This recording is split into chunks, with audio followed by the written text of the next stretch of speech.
Alright, so, um, I'm going to be doing timestamps later so that you can hop around all willy-nilly. I'm doing Assetto Corsa to start with, so I'm just going to start with grabbing your file. So, Assetto Corsa, content, cars, whichever car you want. Um, this is, or this right here specifically, is the program that I use to export out the KN5s into a useful data format. So what we'll do is we'll drag that over. I already have one there. It's whatever.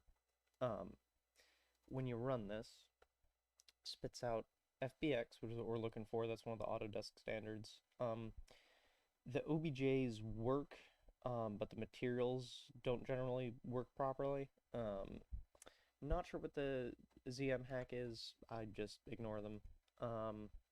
So what it does is it pulls out everything into textures that you would get in textures, and it just spits out all the other crap.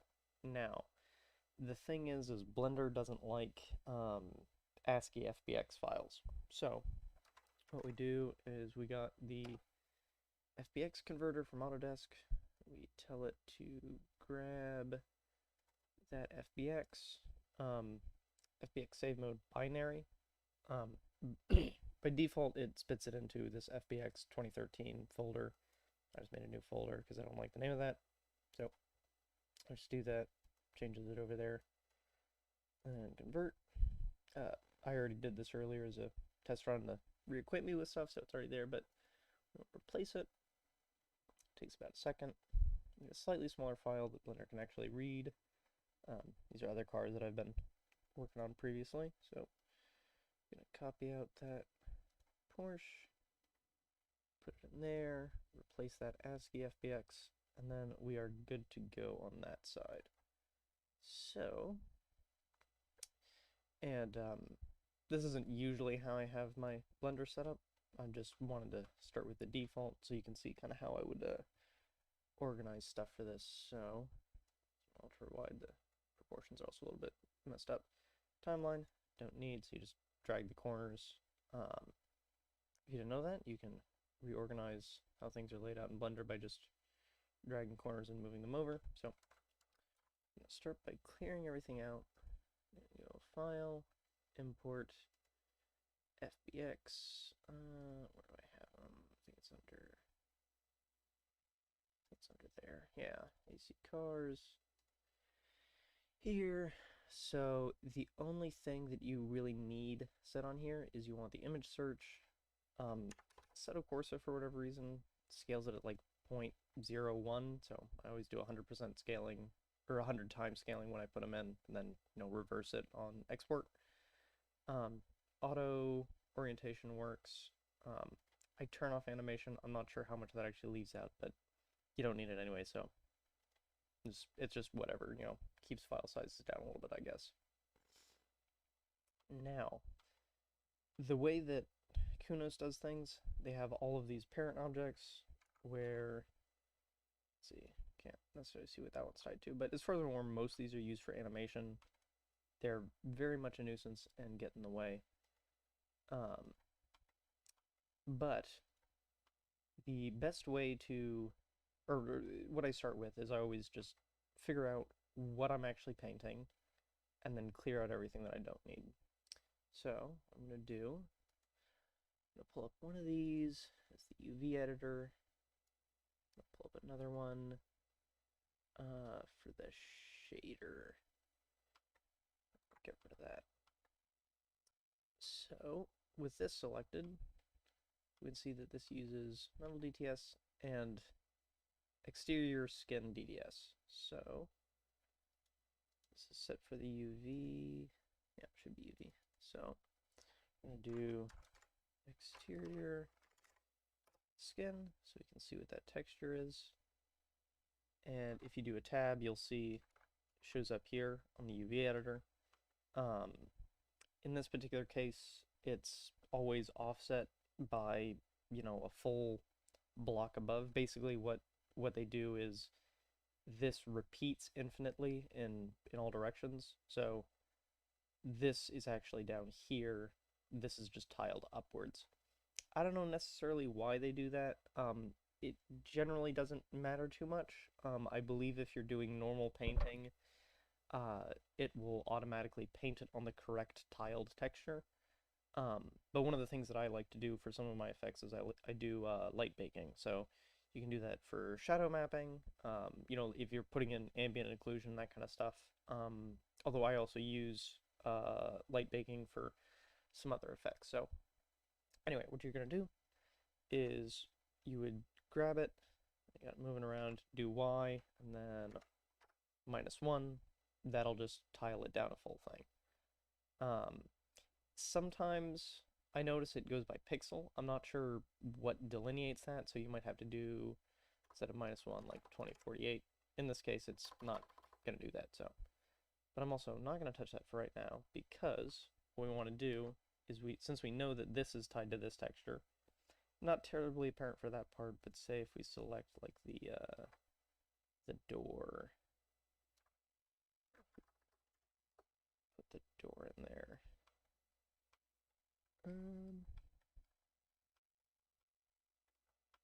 And it depends on which file you're looking at, but usually if they actually have a filled out texture file with not all of this stuff missing, it's usually pretty apparent, where things line up. Yeah, like this, for example. So we can tell that this bit of trim and that are all tied into that. So we know that this is part of the material that we want. It has that, and all of these other parts that we want to actually be painting on all have linked materials. So what you do, Shift L, select linked material. So that grabs, not what I wanted. There we go. So that's going to grab every material on the car, or every object on the car that uses that material. I'm using shortcuts that are probably not tied to what I want them to be tied to. Oh, this is also probably tied into Eevee. Yeah. For cycles. Yeah, sometimes it renders stuff correctly, sometimes it doesn't. It depends on which car you're working on. Although usually Blender doesn't like this mess of the textures that the FBX spits out. It's just close enough in a few regards that we want to just keep it just so we can tell what things are. Anyway, so we know that that set of materials is one that we want to paint, so create a new collection, and now you have your folder structure over there. So those are moved over. We know that the main body is something that we want, so we're going to select that grouped set of materials. Going to move them also over to that new collection. And it doesn't update immediately, but if you go over, use the numbers on the top of your keyboard. So 1 going over there, 2 going over to that other set. So that's what we have right now. And from earlier poking about, I know that the wing is also part of that. So just to show that it is, we will go back into the UV, select that, grab that, move that down, see what that looks like, and that lines up with the texturing that we have over there. So we know that that's also something that we want. So I'm going to also move that over there. So now we have, you see, because I've been moving stuff, some stuff, but not all stuff down. So what you're going to do is you do B, get you a little border box selection, make sure we didn't grab anything that we didn't want to grab. Move that all down there. And now we have what looks like a pretty full texture file. So we're probably not missing anything from that main texture that we're working on. Now, you could just delete all this. It depends if there's another texture file that you want to work on, like say, this is one of the ones that has a separate rim blur texture. Let's see, grab that out, and it's not visible, great. So if you want to do the rims, you can keep them or pull them out into another collection. It just kind of depends on what you want to do. But if you want to just get rid of everything else, which you first want to do, because these are set up in weird, parented ways that do rotation and scaling and all that kind of stuff. So what you're going to do is you have everything selected. that you want to paint.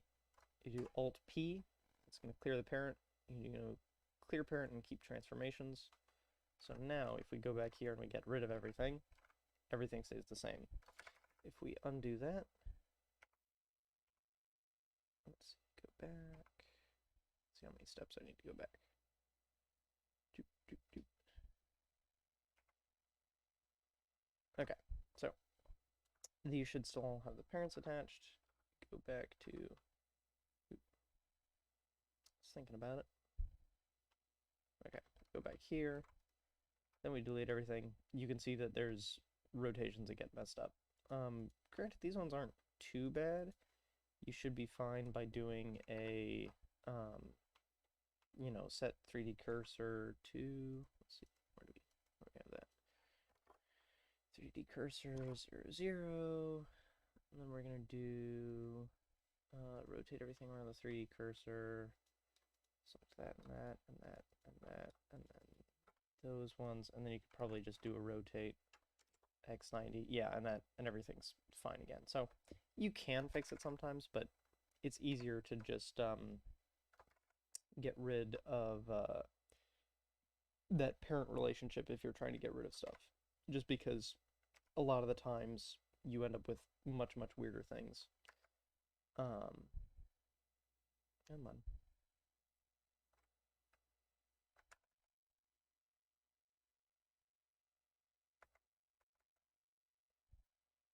Just working back through the undos. Let's go re-add in everything else. There we go. Okay.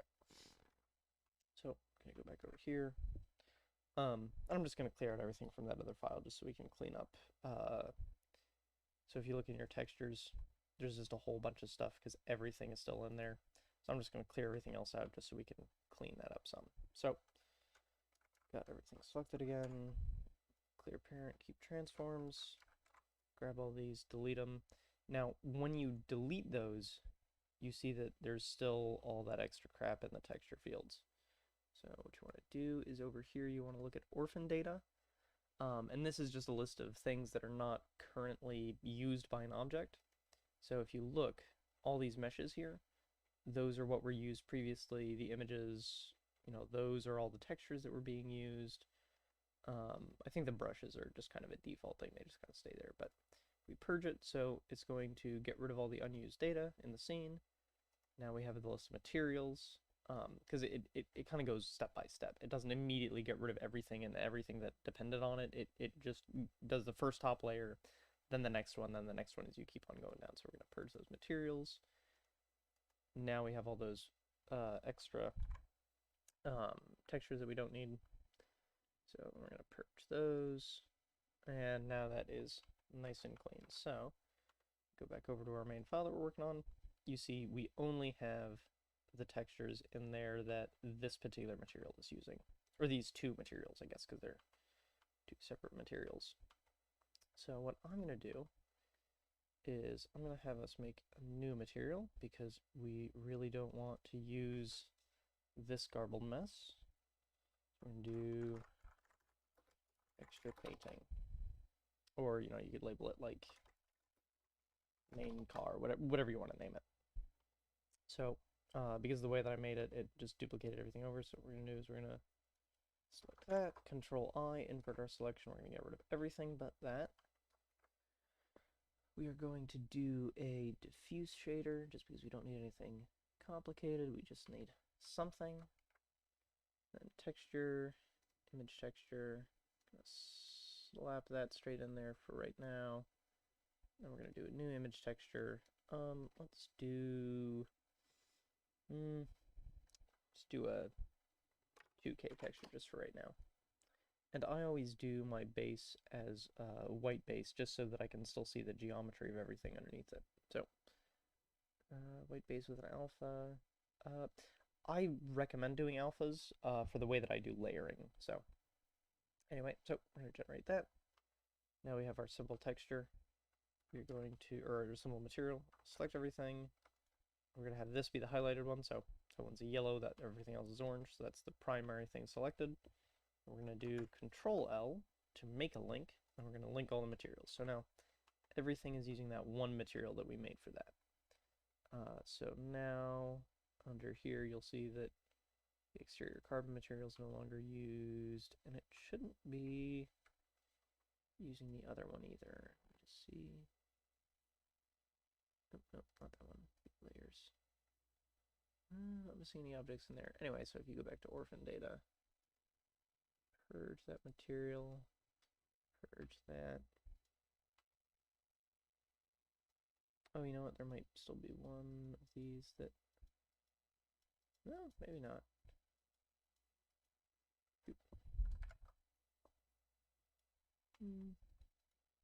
Still have that other material somewhere, which is a bit odd. So we do still have some of the extra textures lying about.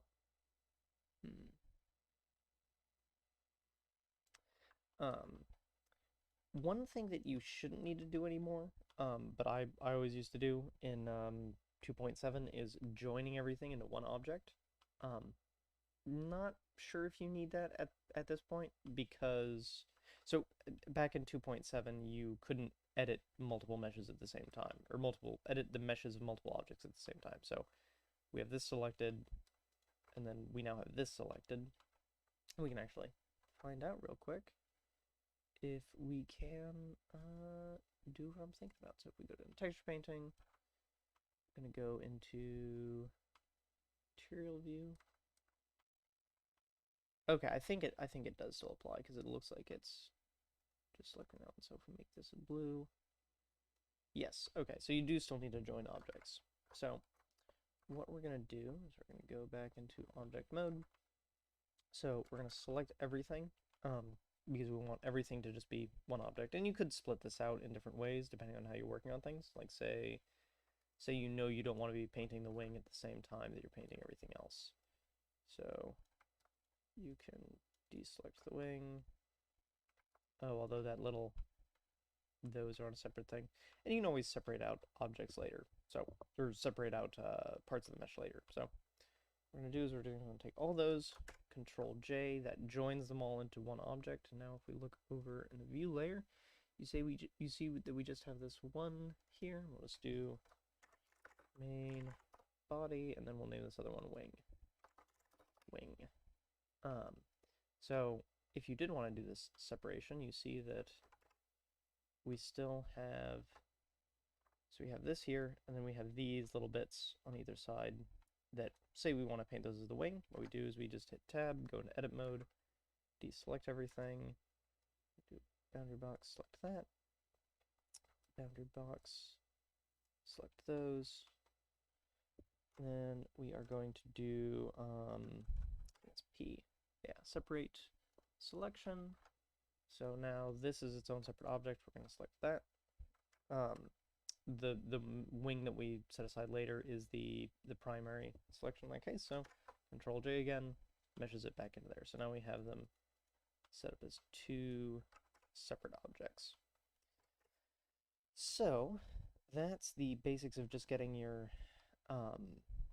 materials and and meshes kind of sorted out. So at this point, what I'm going to do is I'm going to set up the layering. So for layering, what I do is I just duplicate out a few different layers, let's say 4 layers. So we got our layers there, and what we want is we want a color mix RGB. Slap those in there, and we're going to use, let's see, which way do we want to go?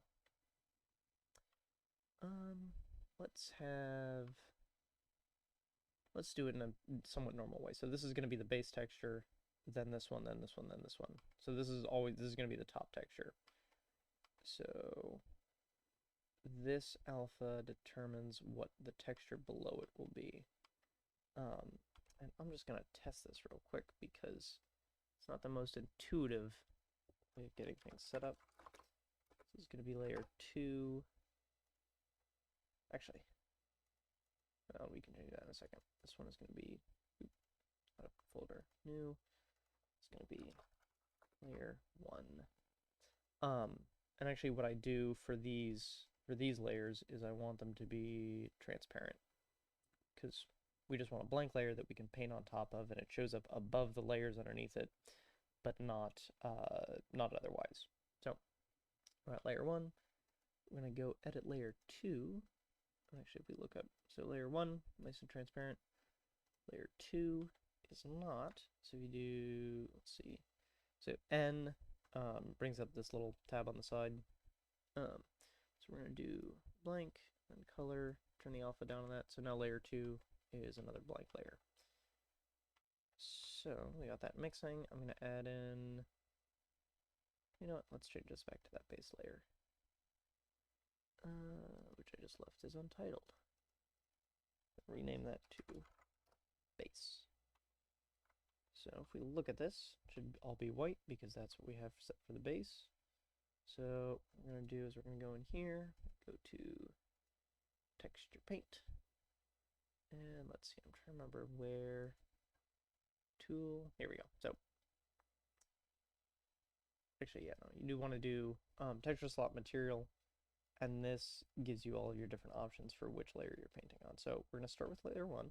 Actually, let's start with the base, because we want to be able to make sure, so you see that is set the wrong way around. We switch that over. So now we have the base, that shows up, go to layer 1, here we go. So now we can see that layer 1 is showing up over layer 2, which is the base. So this is the kind of setup that you're going to want for that. And one thing, this is not actually how I usually work with this kind of setup here. What I usually do is I separate these out into a new window. So going to duplicate area into new window. So you now have a fully separate window. This keeps up with this one.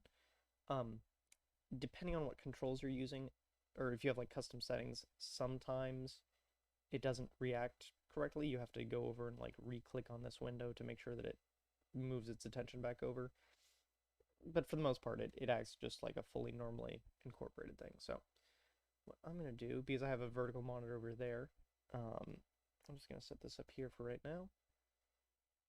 And what I do is I have that same kind of setup with one doing the shader and then one doing UV edit, just so I can see how things look, and I can go into the UV and see how the meshes line up as well. So just gonna get that set up, and I actually still need to do some stuff in here. So what we're gonna do is we're gonna duplicate this down, and we want this to go, let's see, so top layer in the bottom there, and then we want the factor of the layer above to control the mixing. So that's kind of how you're going to have things set up. And then basically the end of this chain is going to go into your normal color for the diffuse, and that's how you're going to be able to see everything. So copy that down one more time. So slap in our alpha, and then color from here into bottom slot, and our color from here into there. And the end of this long chain is going to go up there. And that should be our full thing. So let's give these new textures. This is going to be layer 2. This is going to be layer 3.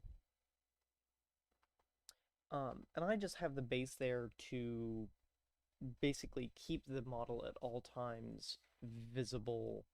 Because if you set a black texture, what you'll end up with is the model will just be entirely black. You can't actually see what the geometry of it is. So keeping it white will give you the shading. Granted, that's a older technique that I use because, that I used in 2.7 era Blender. So now that you have the option of changing what the lighting is, it's possible you don't need that anymore, but yeah, it's whatever. So what we're going to do is I'm just going to start by going back to that base layer. So Still has some guff on it. Gonna reset that to just white. Go to layer 1. Maybe we did set those up the wrong way around. Layer 1 should be... Switch that, switch that, switch that. That's not quite right in a very odd way. See, alpha of that should...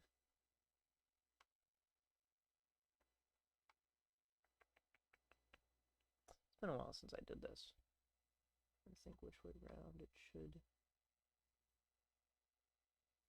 Oh, you know what? I'm doing these in the wrong order. Because this should be feeding into the last one, not the other way around. So that... Let's see. Clear these out. Yeah, so when this is the... You know, it's black, you can see the outline, but you can't make out any of the geometry in there, which is why I have that white base layer. So, white base layer. We want the second layer with the alpha determining. Set that to 1 temporarily just to make sure we see the differences. Slap that color in there. There we go. Okay. So this is the way around you want things set up. So color of the bottom one and the top one to bottom, factor of the next layer up controls it. I'll switch that back to layer 3. We'll do the same thing with this. So this feeds into the top here, color into there, alpha into there, and then one more time. So color of that, color, and alpha. There we go. Okay. So now, and you can propagate this down however many layers you want. So now you have working layers in this. So I think sometimes you need to refresh this to exit out of it, then head back in for it to, there we go. Yep. So now we have our separate layers 1, 2, 3, and base. So we do layer 2 and we do green. So now you have your layers working properly. So I'm going to start by just clearing those layers because that's all garbage stuff that I don't really want. Okay. So now on to some helpful stuff for painting tools. So, by the way, one thing about the view, you've got orthographic, which is just a basically an infinitely, it's a flat perspective. If you press 5 on the numpad, you get your kind of normal like eye perspective. And then you can use the numpad to switch around which way you're looking at something. So let's start. You know what? Let's do color palette first. So color palette, I'm gonna make a new one. This is just useful for keeping track of different colors that you want. So say you want this like magenta-y color or whatever. I'm not a man of colors nor a man of knowing names of colors. But for each color that you set along here, you just hit this little plus button, that'll add it to the palette. Then you can easily switch between them as saved colors there. You can also set up different palettes. So, you know, there's a list of palettes that you can go to. So this is, I guess, just the base palette that they have set up. You have custom ones and you can name them different things for, you know, whatever you want. Let's see.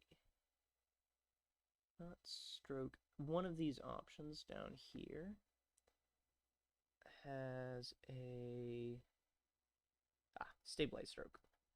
So stabilized stroke is really interesting and very helpful if you're using the mouse. I at the moment am using the mouse, or if you just have wobbly hands. So stabilized stroke Actually, let's choose a better color than that. But what it does is it creates this little line that drags along, so you influence the painting point is actually at the end of that line as it moves. So if we put that radius up a little bit more, that makes the line a bit longer, so you can see that it, you know, even if I jitter this around a lot, it makes a smooth curve out of that. And then, you know, if you do max strength and you put the curve up a lot, you know, it becomes very, yeah. So the higher those are set, you know, the more smooth things become, although also you kind of run out of space with your cursor. Put that back. So that's one thing. Let's just put that at 90 for right now. Actually, I guess it's just factor that affects it. Let's do 0.9. 0.95. Yeah, it's a reasonable length. Okay. Symmetry is also a thing, which is very handy. I imagine you know what symmetry means, but, you know, it's symmetry. It creates symmetrical things. So, that's that. Let me do texture stuff right now. So, not mapping. So, what you're going to want is texture. So, you make a new texture. Then under this menu over here, so this is, I'm trying to think of what the name is in other programs. It's either Stencil. Stencil is what it's usually called in other programs. So what you have is you can pull up different textures. Let's see. I'm not sure offhand what I have that I can use. Let me use that. So now we have this logo in here. This is set up as a texture. By default, it does this kind of, you know, oh, that's kind of fun. By default, it does this, what do you call it? Tiled, yeah. So it does tiling stuff. What you want is you want to set that to stencil. Now you have this here. If you right click on it, you can drag it around. Control right click will spin it. Alt, no, I think it's Shift does, yeah, Shift does scaling. So we're gonna reset those transforms, so it's just down here. Image aspect, that's gonna put it to the right aspect ratio. And then we can take this and we can say, I want this logo here. Let's turn off the smoothing that we had set on. So now you can paint over it and it will apply the stencil. Now, one thing you may see is over here, this has a lot of gray in it, but when we look here, it's just red. That, because we are painting with a red color. So whenever you're using a stencil, you're going to want to do just normal, assuming you want the full color value of the stencil, you're just going to want a full white brush, because that will apply through the full stencil color. And we had symmetry on, so now you have it on the other side. So, one thing that I always used to do when I was doing texturing, because you can have mirroring, you know, it'll give you the right location for the other side, but if it's a stencil, you need to reset it, or you need to, you know, invert the geometry, for lack of a better word, of the stencil on the other side. I would do a stencil with mirroring just so I get the location right, kind of line things up more or less. What you do then is you turn off the texture, so you just exit out of it, and then you can switch over to, let's see, oh, that's right, it's under here for the eraser, so you can do erase alpha. This is all a mess. Symmetry, turn off your symmetry, erase that out, so you don't have that on that side. Go back to your texture, switch this back from erase alpha to mix, so you're in your normal painting mode, repaint your stencil, and now you have more or less mirrored stencil on both sides for whatever you want. Now let's clear that out. Let's see, and I really don't have any plans for what I'm painting with this car, at least for this live stream, so I'm not gonna try to do anything specific design-wise. Actually, one thing that I should mention, when I set up these textures as 2K, the race series that I'm usually in, we have a rule where skins are 2K or lower. It was an older series, so those rules probably could change because hardware has changed. But whatever. End result being, I want to make a 2K skin. I would not recommend starting in 2K for Blender. What I would do is I would start on double the resolution that your final thing should be, and then downsizing it. Just because it makes things a little bit cleaner when you're either saving stuff out or exporting it. Because Blender does not do anti-aliasing on everything that you do, depending on what brushes and all that you're doing. So I would always up-res your working files, then down-res them on export. So let's clear this out. I'm trying to think. So there's some more settings in here that you should be aware of. So occlusion and backface culling. So there's also bleed, which it doesn't necessarily matter that much. Bleed is basically, let's see if we go back to this. So let's say you're painting a thing. We're going to do just this over here. So if we look over here, we go into edit mode and select it. So this is actually, this line here, that's where the mesh stops that we were painting on, but you see there's a tiny bit of bleed over. And actually, we probably see better on, I picked a really bad spot to do that on. One issue with these is that they have a lot of like very small compound curves at the edges, so it's kind of hard to show this. But what bleeding does is it will just kind of over texture. Let's see that corner. It'll over texture around where the actual UV is. So depending on how tight your constraints are for the UV islands, so like say there's another UV like right here, which will paint it on a completely different part of the car. You're gonna want to turn the bleed down so that it doesn't bleed over into your other parts of the car that you don't want to affect. Or you can turn that up if you say you're doing painting like this and you want it to get that other section there where it kind of wraps around without kind of doing this weird thing where you change the view and then repaint and all that. Oh, one thing to keep in mind, so this is just with the normal brush. I haven't really changed strength or radius settings for this, but when you paint, you get a little bit of that kind of gradient on the edges. That is constant to the size of the brush. So you notice when you zoom in and out, you get wider and wider radiuses of that gradient when you're painting. So that's one thing to keep in mind. It's not set for, or the gradients are not dependent on how many pixels on the texture you're painting are. It's how many pixels are displayed on your screen for the size that you're doing.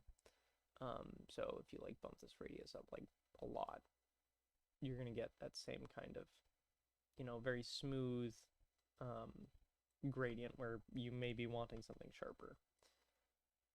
Let's see, and there should be, let's see, not stroke.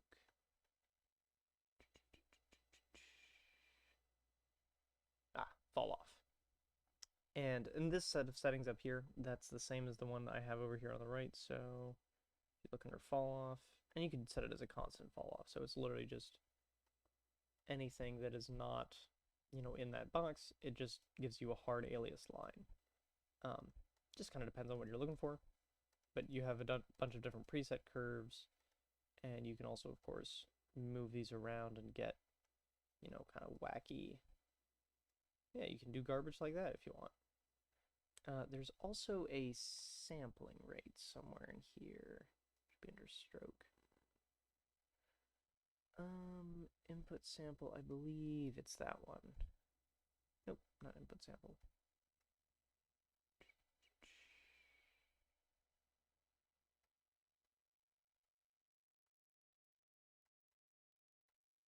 Nope, not that either. I don't remember where that is. It should be in there. But there's a way to do... There's a way to make it do more samples per distance when you're doing strokes somewhere.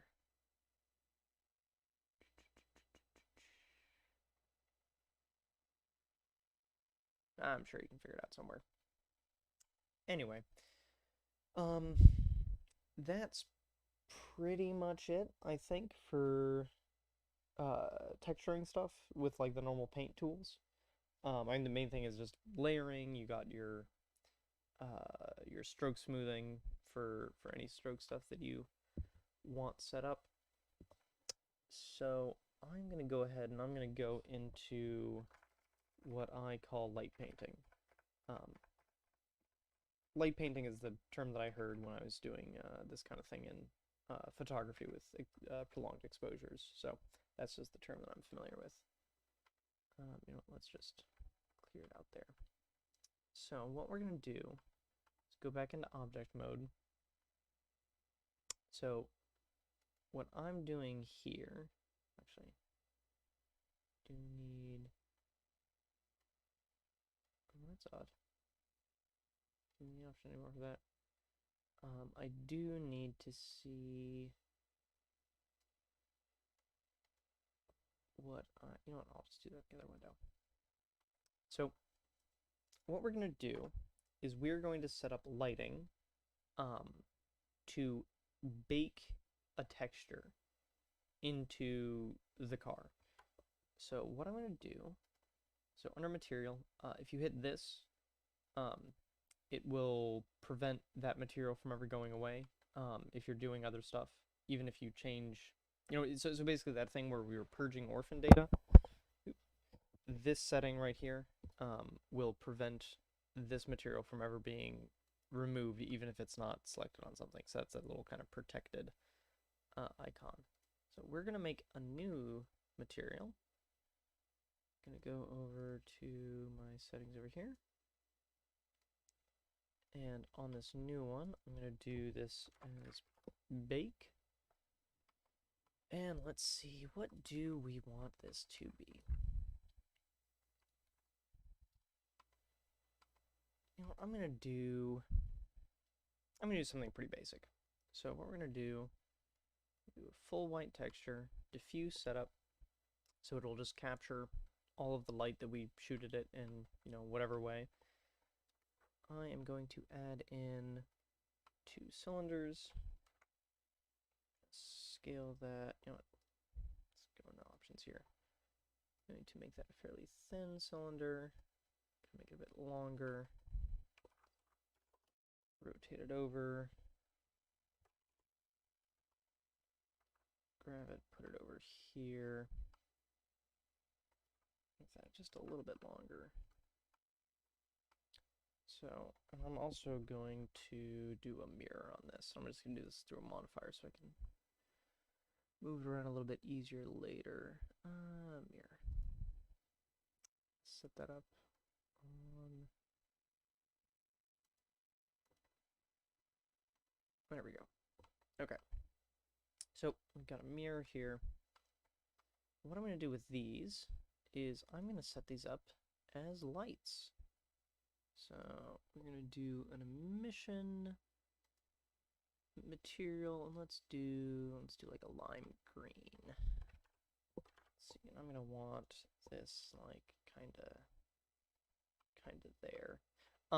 Now this kind of light baking, this is something where it is actually useful to have those other objects and materials set up earlier.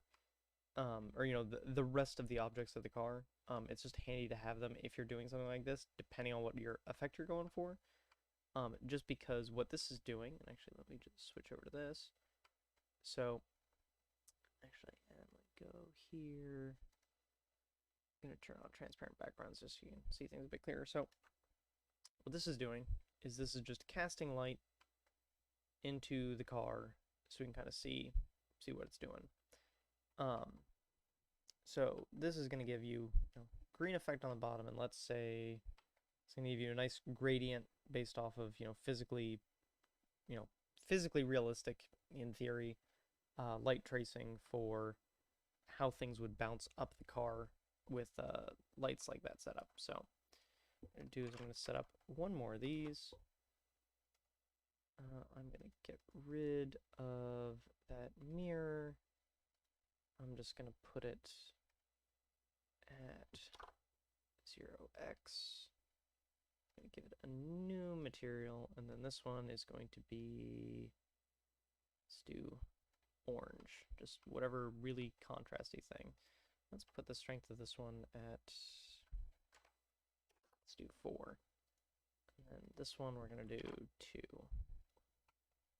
Let's see. Let's move this one up just a tad more. Okay. So then we can switch back into our rendered views, kind of see what that does. So that's vaguely interesting effect. Again, depends on what you're trying to do. The other thing you can do is with this bake texture, or bake material, I should say, you can also change this. So let's say we want something glossy. And glossy is going to give us something kind of like a metallic material. So now you have a little bit of a different pattern there. You change the roughness down, so say you do 0.2. Now it has a very, I don't know what you call that, but it's a very reflective kind of directional reflectivity.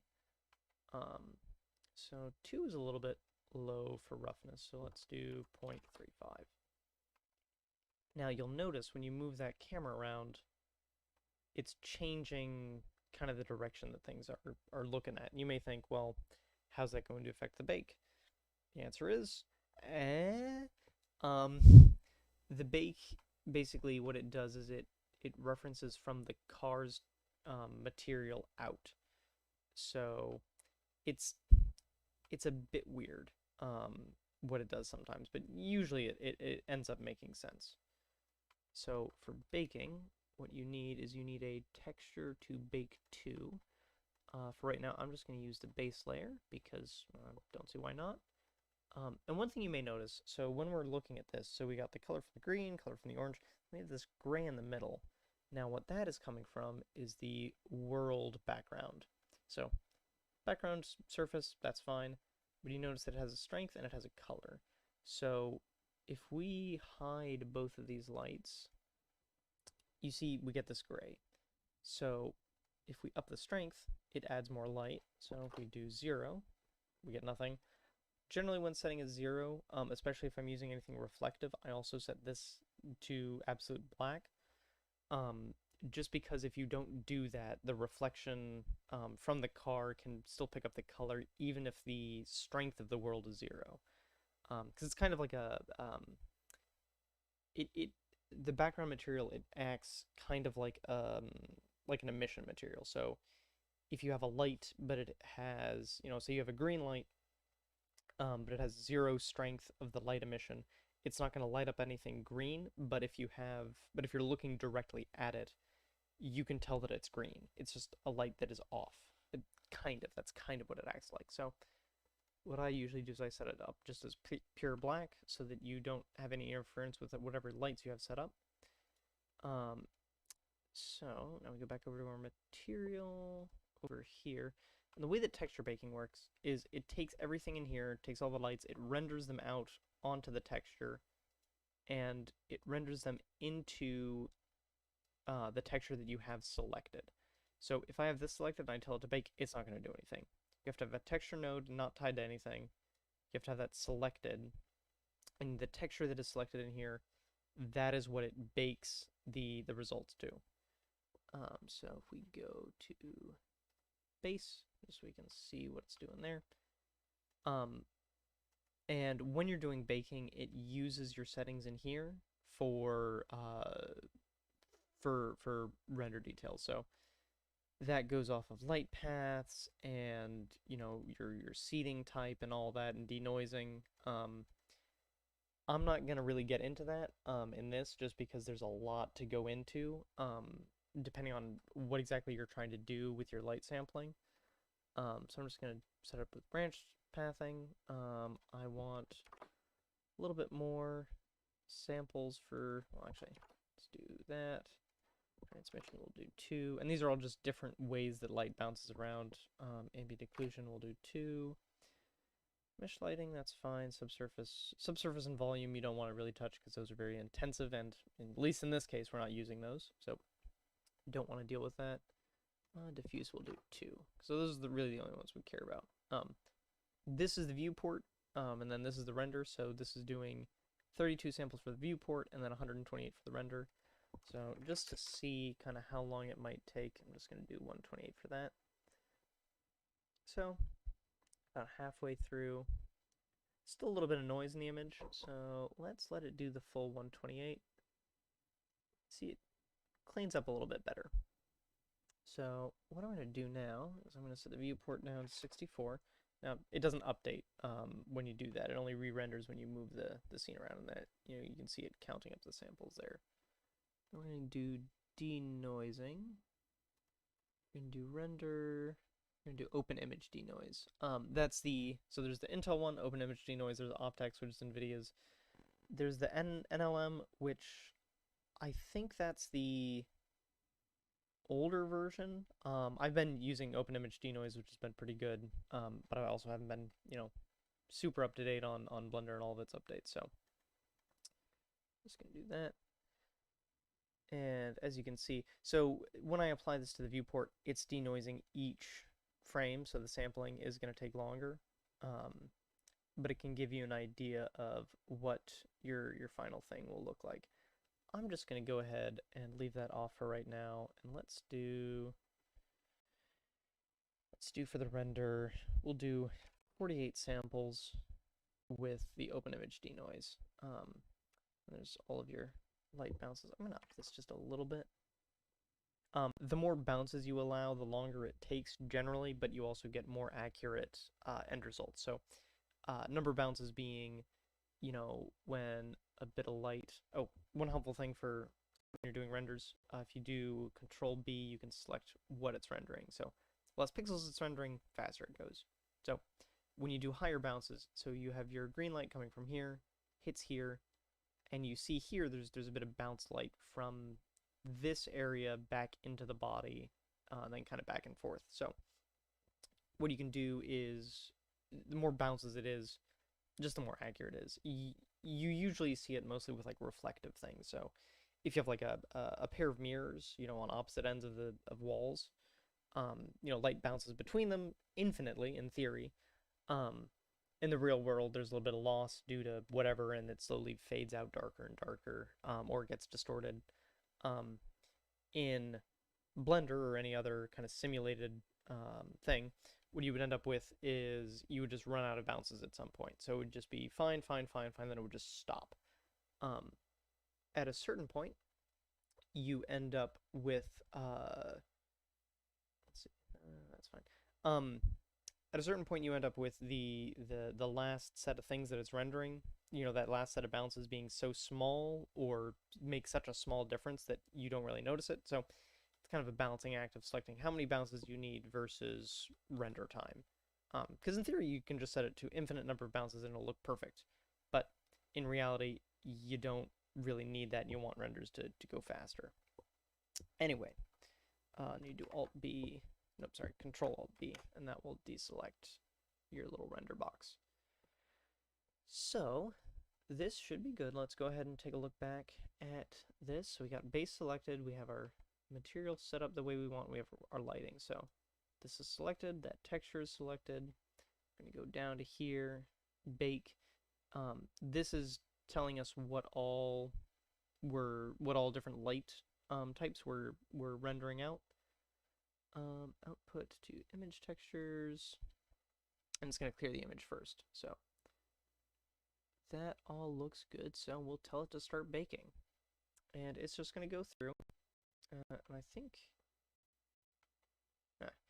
I seem to remember that you used to be able to see the preview of what it was doing prior, but possibly not. Anyway, so we'll let this finish up. Oh, they might have changed things. Let's see. Input to image textures. Bake the data box associated with the active image texture. No, that's right. Oh, I guess it did not finish. Huh. Well, that's odd. Why?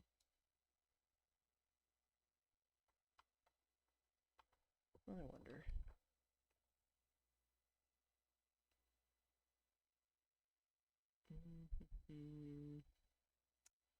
Don't have baking as an input.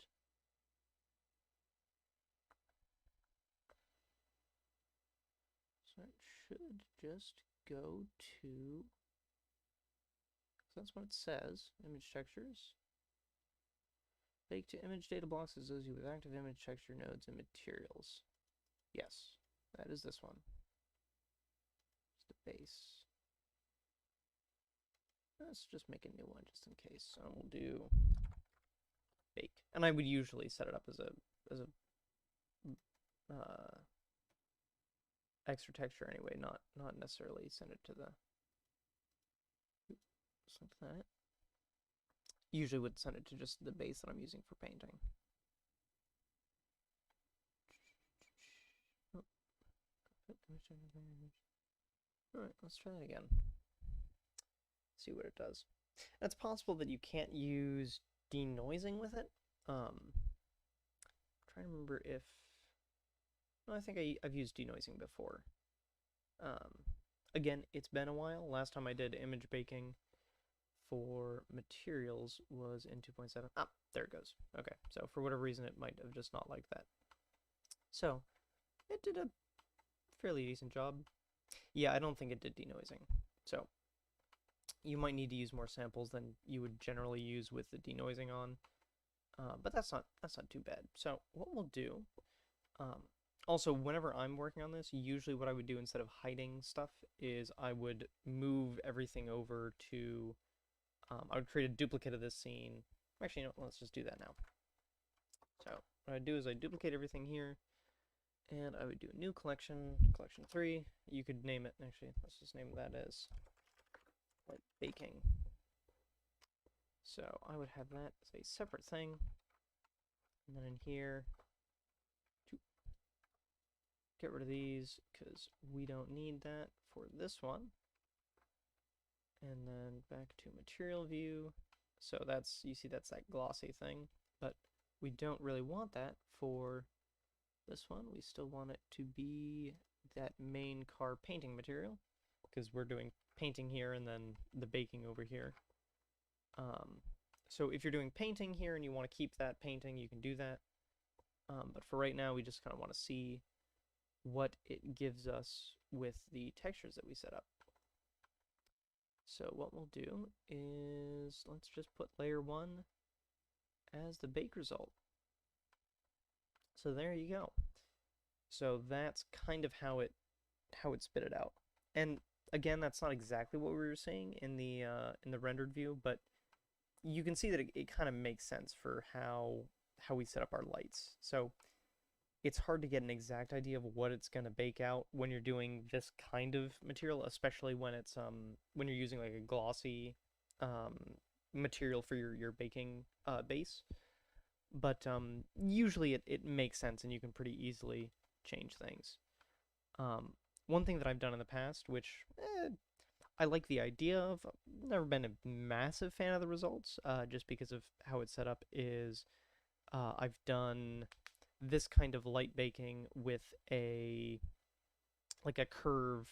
curves along like the body of the car. So like say we want Bezier curve, always puts them in this orientation, which is kind of obnoxious. So we're going to put it out here, rotate it. Oh, that's right. Because I selected 3D cursor. I just want the median point of the objects I've selected, so rotate that. Go back over here, rotate it 90 on the Z. So, say you want to do something. Say you want to do something like this, where it follows the kind of lines of the car. I'm just gonna extrude that out.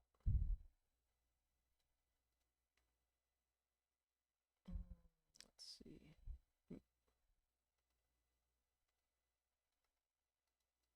Oh, I actually made 2 of those. There we go.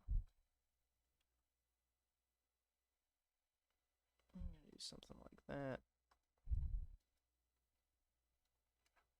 And we'll do something along there. I'm gonna scale that down and then put that there. Okay. So now we have this kind of curve. Kind of terrible. Just slapped it together. But what you're going to want to do is geometry. You can extrude it. Actually, maybe it's not extrude. Maybe it's bevel. That's what I'm thinking of.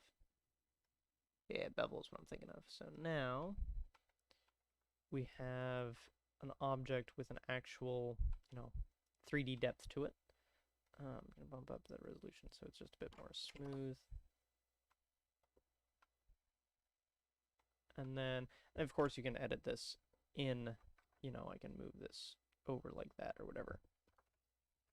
Because 3D is wonderful. So you can do the same kind of thing with this. So you can set this up as like, say a bright pink line, and now you have a bright pink stripe along the side of the car for whatever. I've done that in the past for a few different things. It's an interesting thing you can do. Another option, just ideas. But there's a ton of stuff that you can do with light painting. And you can also set up like procedural materials with the cars that you've set up. Let me see if I can actually find. There's one in particular that I worked on ages ago. Let's see. That's all track stuff that I've been working on. Let me just see.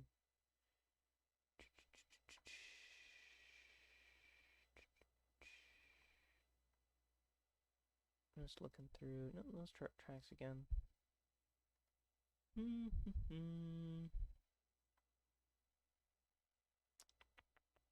it's in this one.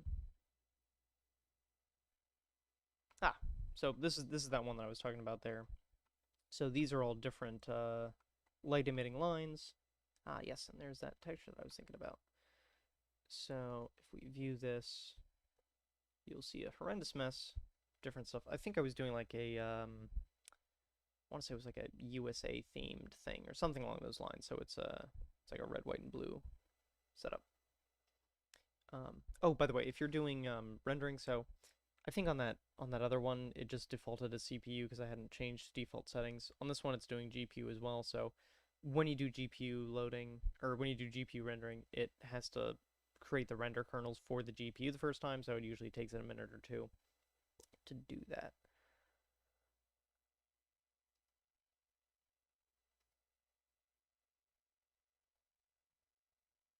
Let's see.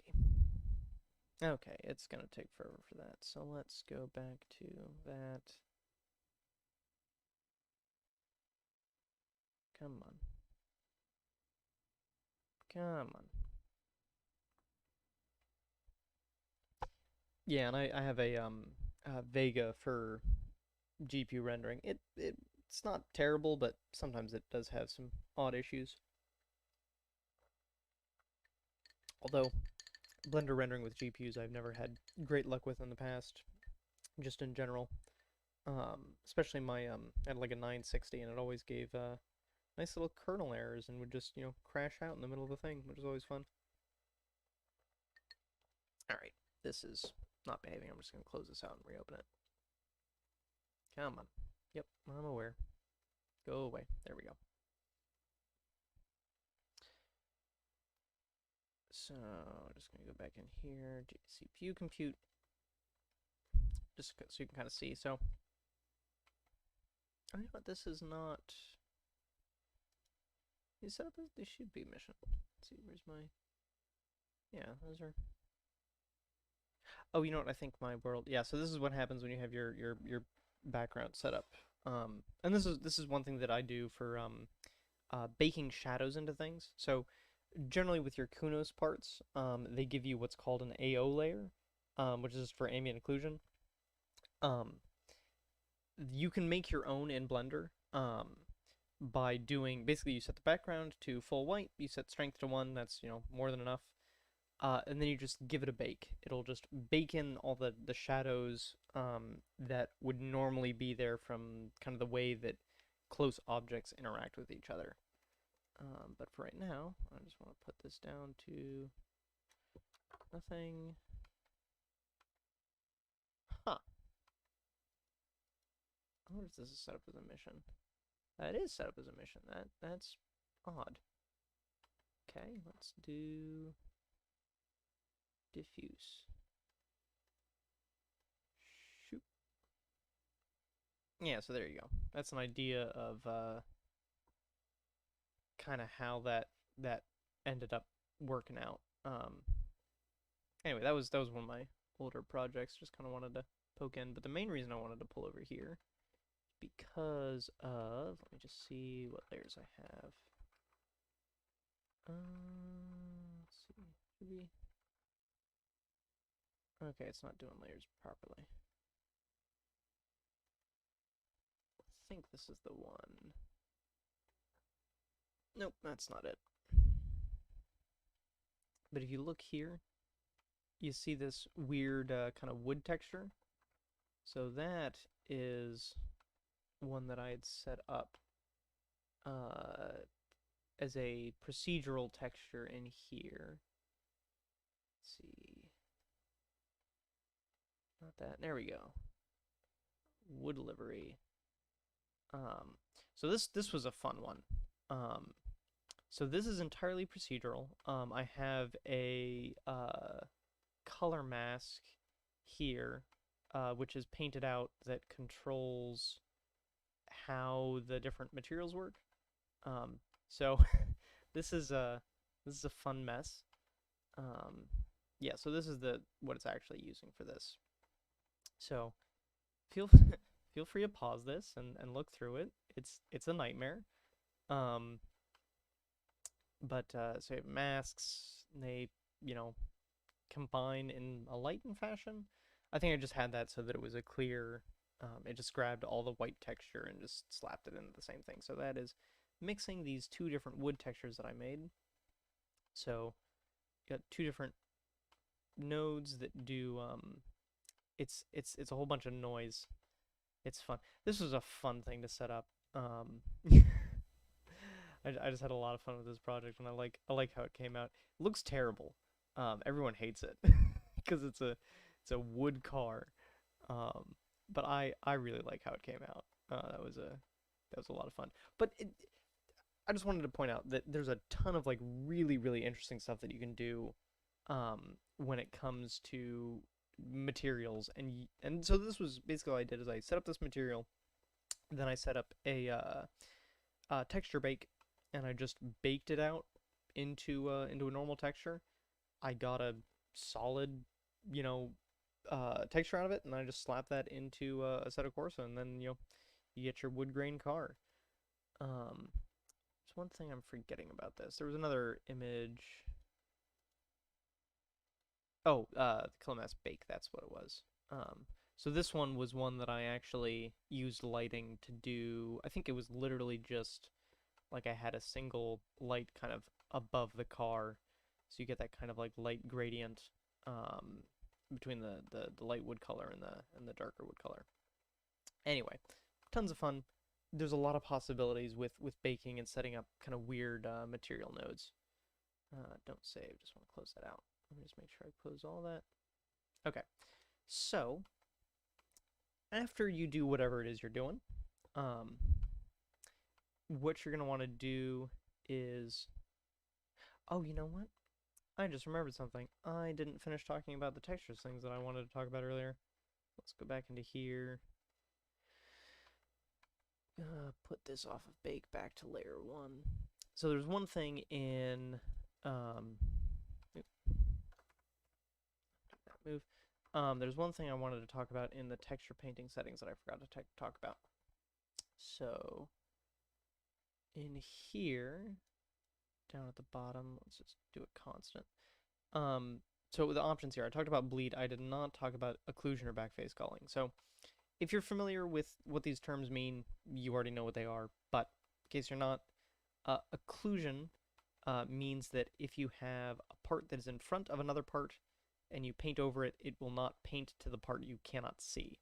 So for example, there's, hold on, let's move over here, make sure that, yeah, so there's this whole area inside here. If we rotate the camera from here, we can't see behind that. So with occlusion on, and we paint in our whatever blue color that we happen to have selected. So with occlusion on, nothing that we can't see from that angle gets painted. But if we turn, go back, occlusion off, I did not know, apparently you can paint through that. That's terrible. I hate that setting.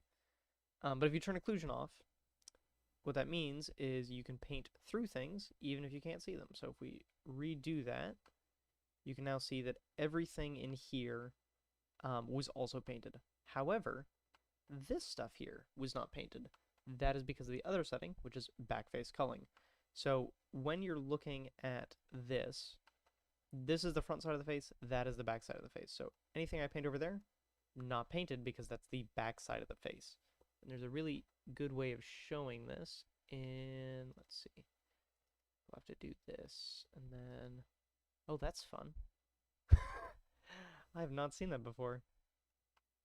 That's kind of awful. Let's see, there is a thing in here for face orientation. It's not going to show it in texture painting view, I don't think. There we go. So face orientation. So blue being the front side of the face, and then red being the back side of the face. So you'll see everything in here switches around. So backface culling means anything that is the back side, or in this case red, you can't paint to that. Anything blue, you can. So if we go back to texture painting, we get out of that horrible view. That's, oh, you know what? I still have that set. There we go. So yeah, that's fun. So if you turn off backface culling, you can just paint on any side. And so if you have both of these off, you can paint here. It'll paint straight through the other side here. So let's clear those out. So now if we paint a line here, it is going to go straight through absolutely everything. Anything that's on that plane, it is going to paint, regardless of which face it's, which way it's facing. You know, if there's things blocking your view of it, it's going to paint everything. In theory, you can use that instead of mirroring. Just kind of depends on what you want to do. But yeah, just wanted to cover that little bit of the texture settings that or the painting settings that I forgot earlier. So that, I think, should be it for that. One thing that I do recommend doing, so in this layer setup that I have, so layer 1, layer 2, I'm just going to do something on layer 2, just so that we have a few different, oh, I already did something on layer 2, that was all on layer 2. Do something on layer 1, go back here, scroll back down to here, okay, just turn those back on. So it's going to do a few different things just on random layers. Layer 3 is going to be, let's do that pink that I selected earlier. Okay, and then underneath everything there. This is garbage, obviously. I just want to show you kind of how I do my final export. So, what I always do for exporting is I do that same baking method. I do it for a few reasons. It makes all of the, basically it flattens all the layers down into one texture, which is really nice. So when you're done, you just do a bake. It puts everything on one file. You have everything there. You get your shading for your ambient occlusion. In order to do that, though, what you're going to want to do is you're going to want to take this, put that all to 1 so you get your nice white background, strength of 1. And then gonna do is, let's see, yep, that's all that for that. And then gonna go back in here, gonna duplicate out one more thing. New file. This is gonna be, you know, final result, or maybe final layers. So now we've got that. This is doing diffuse. It's doing all of our layer intermingling the way that we want it to. So that should be everything that we want for that. Just go back, make sure that that is selected. It is indeed selected. We're gonna put, nope, not bounces. Diffuse is more important because that's what we're actually baking. Put glossy down because it doesn't matter as much. So go back to object mode, make sure we have this selected, and then we're gonna go ahead and just go back to baking. Double check one last time that we have the right thing selected, which is in fact final layers. So just gonna bake it out, give it a minute. It's going to spit us out a file. Yeah, it used to give live progress, I think. I guess not anymore. Maybe I'm thinking of if you cancel it halfway through, I'm pretty sure it shows you what it rendered so far, but you know, obviously not the full thing.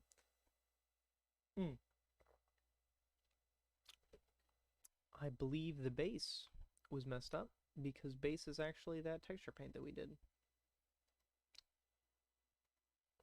Huh.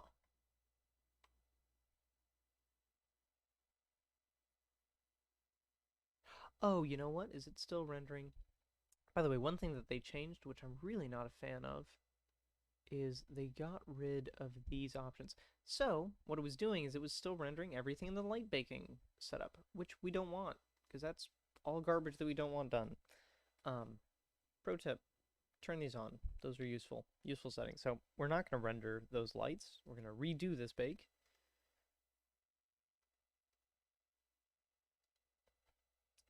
Gonna give that a minute to complete.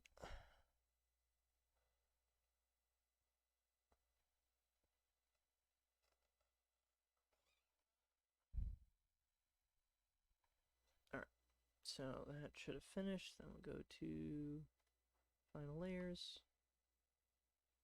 Is it set to clear that out?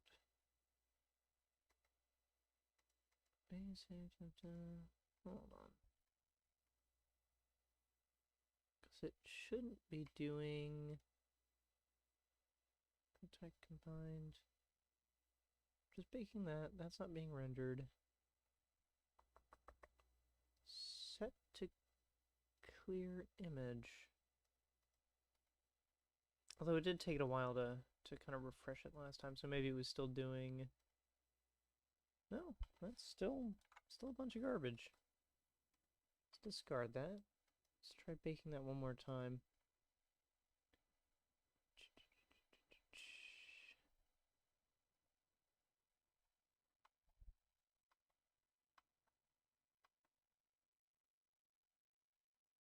Let me go back to the base layer and just make sure it's not... Yeah, so I think the base layer was in fact a bit messed up. So, anyway, back to this. Base is good. Those layers are set. Doing that. Bake.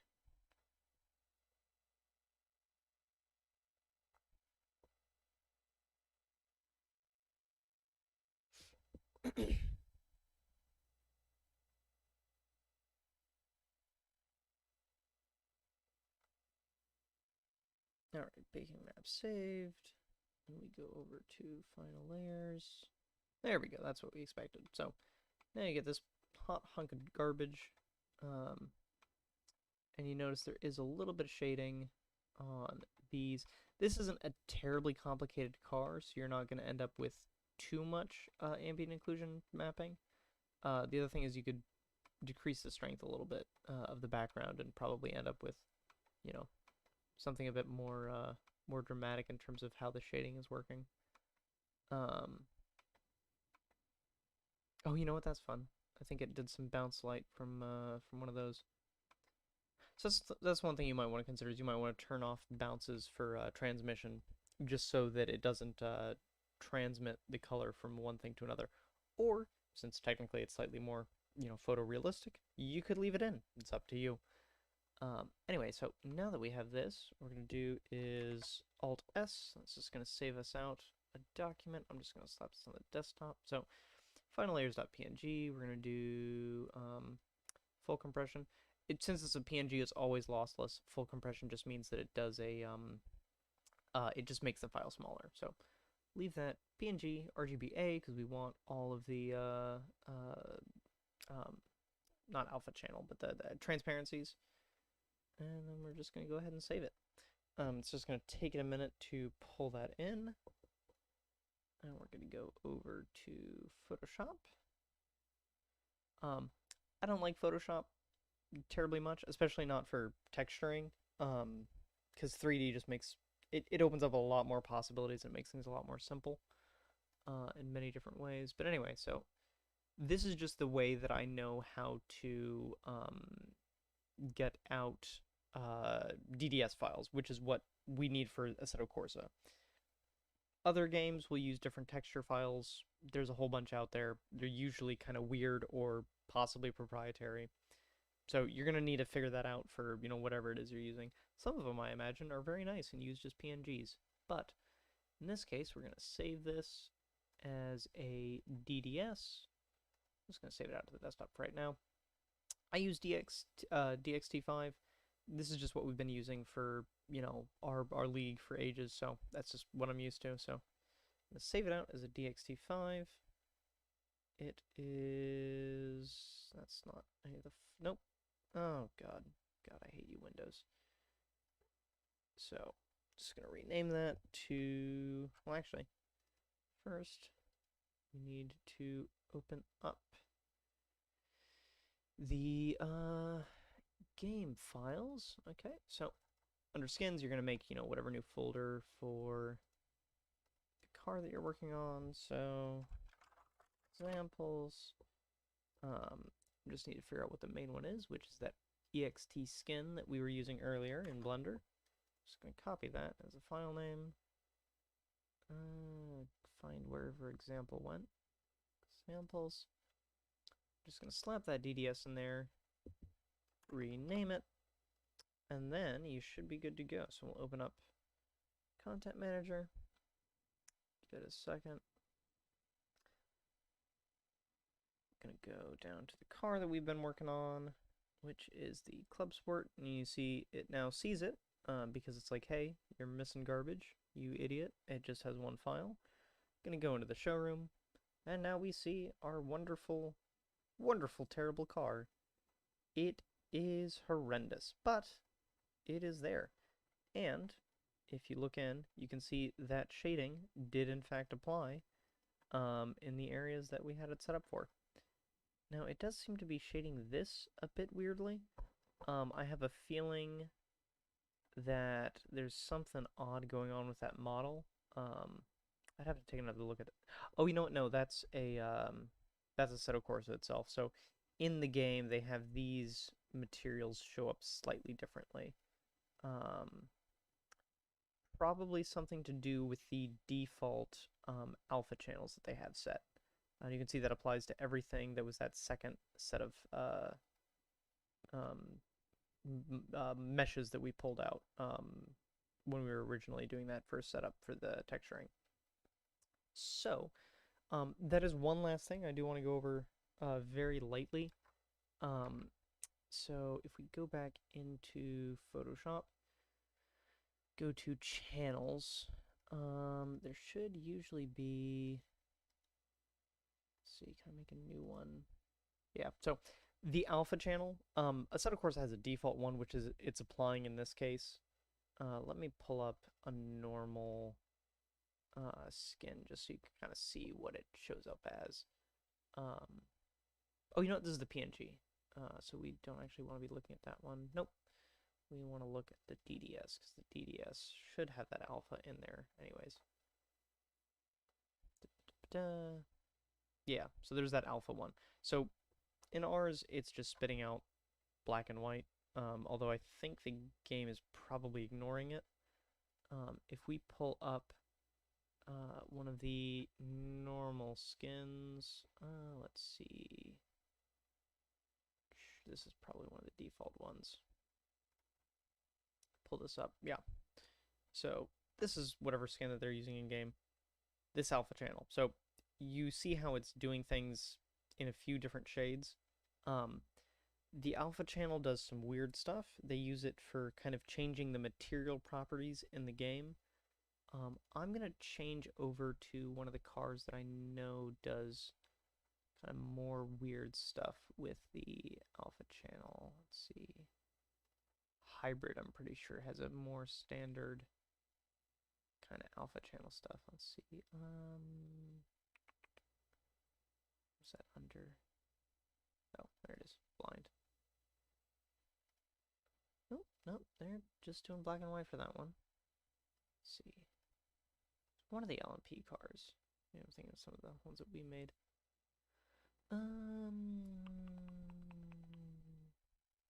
Toyota. Oh, that's right. No, it's not the I'm not thinking of the alpha channels. I'm thinking of the map file. Sorry. Again, been a while since I messed with this. So the map file is what determines how things behave in a material fashion. Kunos does some weird stuff with this. But basically, the blue, the green, and the red channel all control different things. I have a short write-up about it over here. Actually, let me see if I can pull this up. If I'm still logged into... Yes, okay. So I'll put this link in the description later. But there's a whole bunch of weird nonsense, and this is ages ago. This was posted in, like, 2013? No, when was the... Anyway, this is like from way back when the game was just like, I think still in alpha, possibly. That's why there's a Lotus. But anyway, so there's a whole bunch of garbage about how it does materials. So there's glossiness, there's how sharp the reflections are, bunch of weird stuff. So what's probably happening with that Porsche on those different those differently colored materials, they're probably using this for the main body and then something like this for that for those like kind of plasticky parts. So you can change those yourself. They're a bit weird and obnoxious. But yeah, so you can pause this and read through it if you want, or I'll just put the link in the description. I'm sure there's more detail that they go over in other comments, but that is that. Map files are terrible. I try to avoid them. I used them once or twice to do kind of matte materials for a few cars, but one thing to keep in mind is they don't show up in the Content Manager showroom, or at least they didn't.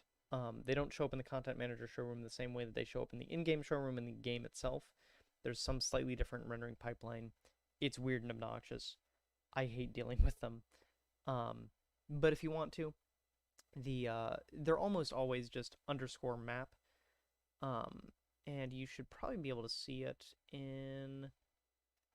Oh, you know what? It probably doesn't have that texture anymore, but we can see if it's still there.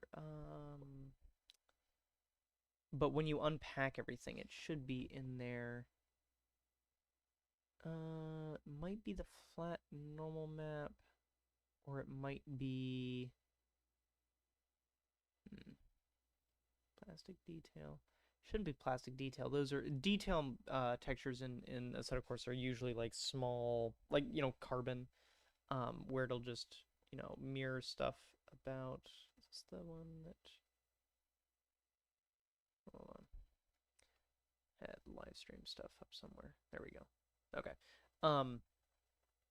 Usually the details are just like small tiled material things that are just, spread out throughout the model as like a tiled carbon texture, or, like maybe scratches on the paint or whatever. But yeah, so that map file is what determines some car material things. But yeah, that should be more or less start to finish of how you do texturing. I think that's pretty much it. So yeah, that's trying to think if there's anything else. Model out, texture out, texturing itself, texture painting, or light painting. That's yeah, that's everything. There is one thing you can do. I haven't done it in ages, but you can select different, like, specific faces, and there is a thing in texture painting. I think it's this one. Yeah. So this button up here will do a paint mask where it will only allow you to paint on those faces that you've selected. So it won't paint outside of those faces. You can go into edit mode and select more or less. But that's one way of doing things. I don't find it terribly useful, at least for the Assetto Corsa models, just because they kind of split them up in a weird way, and it's more of a pain to try to select out like full model areas. But it can be useful to say, you know, I want the thing that I'm painting to stop exactly on this door seam. So you just select those. It's pretty time consuming and obnoxious, but let's see. Do there. But you can do that if you want to you know, specifically just do set areas and you don't want anything to extend past that. So that is an option. It's a bit obnoxious and fiddly, but you can do it if you need to. But yeah, that should be pretty much everything. So yeah. I'm going to be putting timestamps in this video at some point. Don't know when that's going to be, but probably in the next day or two, maybe sometime next week. And if you guys have any questions, I will do my best to answer them in the comments when I have time. So that's that. Thanks for tuning in, and goodbye.